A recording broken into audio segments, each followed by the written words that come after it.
Hey everyone, and welcome back to my channel today. I'm super excited to unbox the Elgato Stream Deck XL. I've been wanting to get my hands on one of these for a while now, and I'm finally here to share my thoughts with you. Now, I realise that this has been out a little while, but I wanted to show you some tips and tricks that I'd learnt with it since having it. It's actually a Christmas present. I haven't got this for free. My partner bought me this for Christmas 2024 this year, and she just wanted to get me something that would increase my productivity, especially with my video editing, especially for my channel that I've had this year and created. So, lucky for me, she decided to bring that forward and let me put a video out about it now and start using it now rather than wait until the big day. So, thank you very much to my partner there. But let's get into it. So, what is the Stream Deck XL? It's a compact, customizable controller that can be used to streamline your workflow and improve your productivity. It has 32 customizable keys that can be programmed with macros, shortcuts, or actions. What's really cool is that each of these keys are actually not just static buttons, these are mini LCD screens, which means you can change the images, you can play GIFs on them, you can do a lot with them. And I've already been playing around with this thing and using it, and I find it absolutely amazing. And I don't know why I haven't got one before today. It's not just for content creators like me, though. I mean, you can use this for all sorts, not just video editing, you can use it for gaming, streaming. I mean, you've probably seen the videos out there, you've probably looked into it. But there are a few things that I found that I didn't expect, which maybe I should have on hindsight. But I use like a lot of server technology, like Ubuntu server and things like that, and Proxmox. And I found that you could actually customize these keys to issue commands into the server, which are such an amazing time saving effort.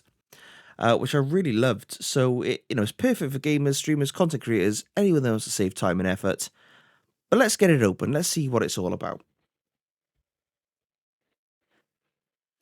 So taking the top off, we're greeted immediately by the Stream Deck XL manual. And this baby has got a good few setup tips and tricks there to get you up and running really quickly. We'll put that to the side. Straight away, we notice the Stream Deck XL. And if we lift this out of here, it's a bit tricky, but we can get it out of there. Put that to one side for a second. What else is in the box? Well, it's this really convenient long length USB A to USB C cable. The USB C part will go into the back of the Stream Deck XL, and then the USB A part will be put on your system somewhere. Really handy that it's got to be at least, I don't know, 1.5, 2 meters long maybe, but really useful. Hidden away in this cloth here is the Stream Deck XL. So if we just undo this, and we can get this out, you'll be greeted immediately with the Stream Deck XL and those flashy, lovely screens. Now, feeling the screens, I think they are like plastic. I don't believe they're glass. But there's your 32. And the cool thing that I realized about this is that it's not just the 32 buttons that you're really getting with this, because you can actually convert these into folders, which then open up into more buttons. And I'll show you more about that in a bit when we open it up. It comes with this magnetic stand for you, and it's really handy because it just clips in, but it's cool because it's got a little hole in the bottom there for the USB cable to go through, so that when it clips into the back there, you've got really good cable management. So really handy. And if we have a quick look around everything on here, you've got this, we can take the sticker off the bottom. This just leaves a nice rubbery surface for you to mount on your desk. But there you go. Really, really cool. Stream Deck XL. So we're going to obviously have to download and install the Elgato Stream Deck software, which we'll do. I'm actually using the Wave 3 microphone by Elgato as well. Yeah, so there it is. There we go. That's it in a nutshell. So I'm going to get this hooked up, and then I'm going to pop us onto the desktop so we can see this thing in action. So one of the first things that you're going to want to do is head over to the elgato.com website. And you're going to want to download, if we go to the downloads page here, top right, and I'll leave a link in the description below, you're going to want to download the Stream Deck application, which is right here. Install that, and then after you've installed it, then connect up the Stream Deck. Now, I've already got the Wave link for my microphone installed, but this is a separate application. If you have the microphone, you are going to still need to download the Stream Deck app. Once that's downloaded and installed, you should already have it popped up on the screen. But if you don't, you'll find it here. Now, I have already customized this thing. When you first get this, you're going to have a bog standard set of icons and layouts. But I've gone in here and I've created my own set of icons, and I did this with Canva. And basically, I just kind of put some labels on some and others. But this is what I wanted to show you. So this is what it looks like. These are the mini LCD screens that I was talking about. And I've customized it so that all these open websites on my computer. So for example, if I hit my dashboard,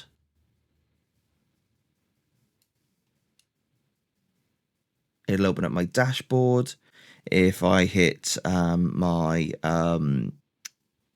Windows commands here, I've got folders. So now it'll open the terminal on my screen, for example, which is down here. We just opened the new one for me.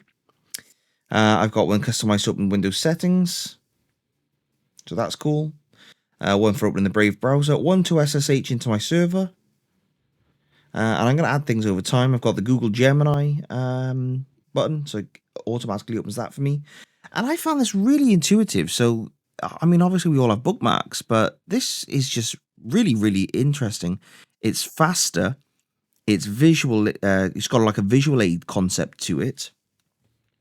And you can really just put everything. I mean, as you can see, I've got a lot of self-hosted apps on my servers as well that'll pop up and use, like my Unify controller, for example. And that'll bring up my Unify controller to log into, which is really cool. But the other thing I was really interested in was that I could use this to launch my commands on my Ubuntu server. So I've put a few of them in here. I've got my sudo apt update option, and then I've got the sudo apt upgrade. But the really cool thing is that obviously you wouldn't want to accidentally hit the upgrade button in case you really didn't want to upgrade. So on the sudo apt update, I've got it to automatically press the enter key after filling the command out, because that's insignificant and won't do any damage. But when putting the upgrade button on, it actually won't press the enter command. And if I show you that here quickly on here, as you can see, it types it onto the screen, but it won't actually use it all. But it won't actually go ahead and execute the command. Whereas if I do the update and I enter my password, it automatically puts that command in and starts that process for me. And this blew my mind. And I know a lot of people might think, oh, I've used this before. Fair enough, but there's a lot of us out there that haven't. Down here, you can see I've got my this mount image button here because I use encrypted images. So I've got a command to open my encrypted image and then one to mount it for me.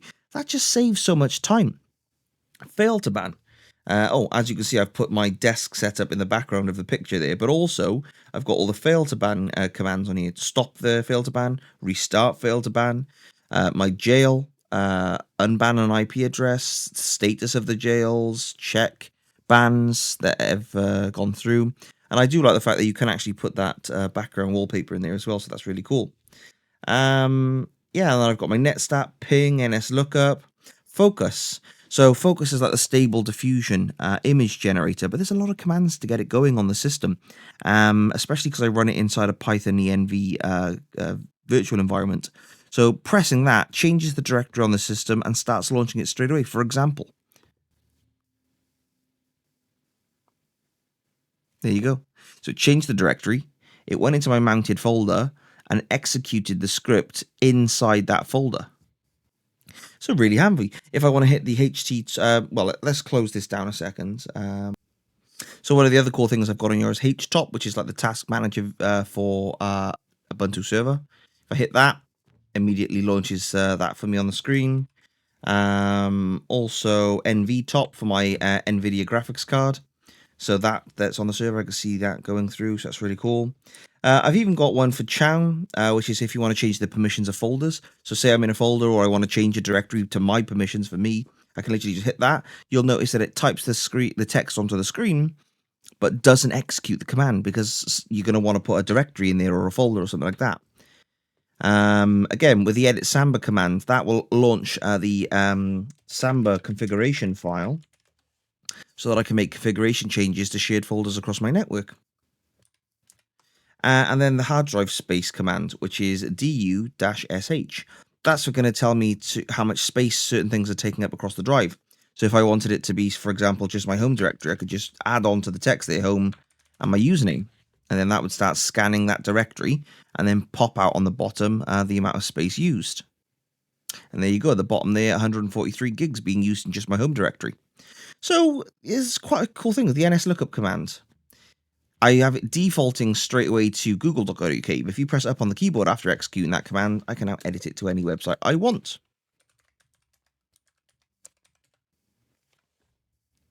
Got the ping command, does the same thing, executes, and the cool thing about the ping command is I've set it so that it only launches for a certain amount of time and then cuts itself off. And you get some ping results without it continuously going through, because on Linux, unless you cancel that out, it'll just continue to go through. And then the netstat command to see what if a port is in use by anything. I've got it defaulted to 443, but I could edit that to anything else and then finish the command myself. Yeah? On here again, but this time, what if I want to check if port, I don't know, 9999 is in use? Nothing's using it. So there's a whole range of different things that I use this for, and that's just the Linux side of things. I've got obviously the Windows side of things I've shown you, and that. But one of the things I've really gone in, I've created all these icons myself. I've gone on to the internet, found these out, put them in Canva, edited them down to the size I want, and I'll show you how to do that later on in this video as well. But the one I'm really proud of is my filmora. So I use the Wondershare filmora video editing software for all my YouTube videos. That, again, not sponsored to say that. That's just what I do use. And all these commands. Now, you can actually go on to the Elgato store and purchase this for like 15 quid if you want to. But I created my own. So this is nothing. This is not a copy of theirs. This is completely my own tool that I've put together. I've actually used my commercially available icons that I can use in Canva to create these icons. And then put them on here. And then this just makes it really helpful. And what I really love is that you can actually put GIFs on here. And watch them go around as they do it. And that's my, glorious export button. So when I finish putting a video together, hit that button and boom, it works for me. I've even got a key that'll open Filmora on my Windows computer, just so I can quickly get into it, as you can see. So yeah, really happy with it all. My YouTube one is literally just to open YouTube or YouTube Studio. I'm sure I'll find things in the end, but this is what I wanted to show you about the folder type of thing as well, which is really good. So I suppose the next thing is, how do you create these? Well, let me show you. So let's say we wanted to create another icon inside my Windows folder. So obviously this is a folder, not an actual action. So if we double click on the Windows folder there, you can see that it opens up this and actually changes it on the Stream Deck in live mode. So you can kind of see what you're doing here. How do you create a folder? Well, on a blank tab by here, you can just right click, create folder. Yeah. But yeah, if we delete that second page, because I'm not going to use it. So if I double click into my Windows there, we can see I've got a few things there. So what command should we issue? So let's see if we can create a task that launches the computer management screen. So the command for that was W and X to launch this, and then G to launch the command screen. So we need to kind of do what's called a hotkey, but with a multi-action thing. So what we're going to do here is we're going to drag over multi-action because it requires a few key combinations, not just one combination. We're then going to go down to hotkey. The first hotkey is going to be Control and X. I'm going to want to put a slight delay in there just so it doesn't miss the opportunity to do it. Something small, like, I don't know, 80 milliseconds should be fine. And then put another hotkey command in there, which is just going to be G, the letter G. We're also going to want to create some sort of logo for that computer management key on the screen. So in Canva, I use a custom sizing option of 96 by 96. So on the main Canva page, I literally go here to customize size, and I'll pop in 96 by 96. Why 96 by 96? Because apparently that is the resolution of the display here of each key. However, you can make it a higher resolution. It'll accept anything, and sometimes it actually looks better if you're using a higher resolution image. But I'm going to go with that 96 by 96. I then name these and put them in folders. So if I change this back to Windows commands, and then I'm going to say computer management. And then let's have a look on Canva. What have we got in here that can look like this? Computer management. What comes up with that? And I go into graphics and have a little look in here.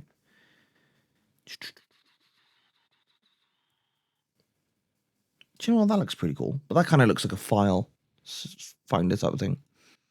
Oh, I tell you what, that looks really cool. So you've got that. Now you've got two options here. You can either, and I always suggest leaving a little bit of space at the bottom here, because the two options that you've got is you can actually put a label on this tool from inside here, where you can see I've got terminal written there. If you look on the screen, look, I can take that away.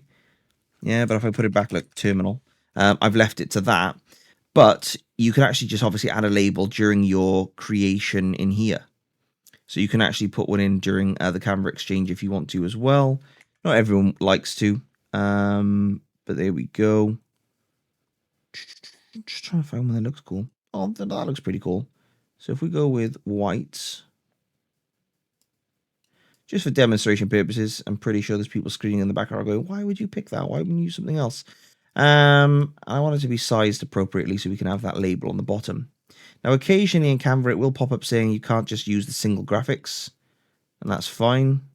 Yep, see, can't just use one image. So what we're going to do is we're going to put something in the background here.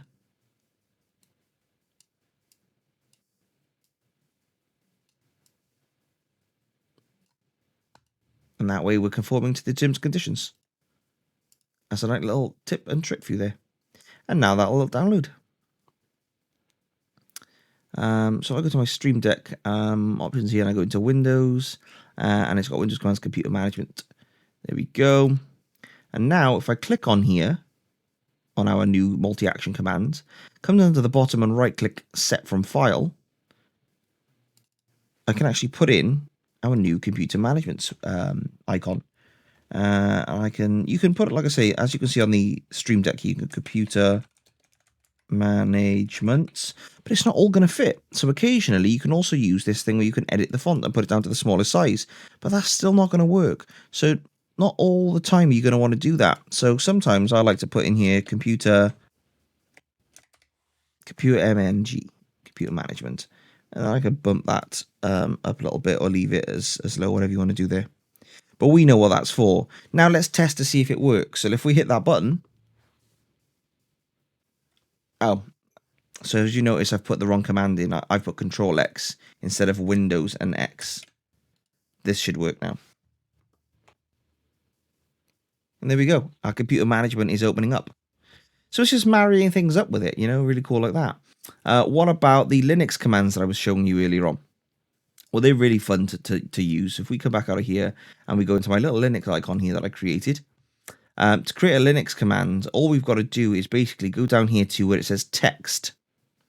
Pop that up into one of the free slots, and then you write your command out here at the bottom. So you can have your text to be whatever command you want. So for example, if I go to nslookup, you'll see that the command is nslookup google.co.uk. Now you have the option here, look, where it automatically presses the enter key after typing in that message. Same as the ping command. The ping command is multi-actionable. Why? Because it does a few things. So the first command I run is ping.google.co.uk, but on Linux, if you don't stop that, that will just continue running down the screen. So after 3,000 milliseconds, which generally lets about 4 pings go through, it'll then move on to the next one, which is Control and C, and then it'll stop that command in action. So that's how you do that. You're just using the text commands and choosing whether to enable enter afterwards. Just be really careful with this, because although it could save you a lot of time, it could really mess up your system if you're not careful with what you're doing. I would say commands that are really volatile, such as the upgrade command, which can really interrupt the system processes. As you can see on my upgrade, you've got sudo apt upgrade -yes, which says yes to everything, but it doesn't automatically hit the enter key afterwards. So if I accidentally hit that button, I obviously on the screen know what's about to happen. I can go, actually no, and then just hit the backspace button and get rid of all that information. So yeah, I hope that's kind of given you an overview of the Stream Deck here on things that it's capable of. It's got a host of different options on the side, such as websites, and that's where I've got my dashboards and things like that running, and Gemini, for example, so that's really helpful to me. Yeah, and obviously the filmora. Again, all of these were just the hotkeys. So these are just the shortcuts. So I've just gone down here to hotkey, dragged it onto an empty tile. I've then created an icon in Canva. And then I've chosen what shortcut it is. And I've done that by opening filmora up, looking at the keyboard shortcuts for different various tasks, and then assigning them to each of these tiles. And you can do that too. And I'm probably going to upload these to share with you guys at some point as well. So keep an eye out in the description below, because I'll definitely share these with you. Because I don't think you should have to pay through the earth to get these commands and things like that working and functional. So yeah, and obviously you've got this brightness tool as well. It can actually get really bright, or you can actually dim it down, and I really like that as well. It's an endless amount of combinations to use on there.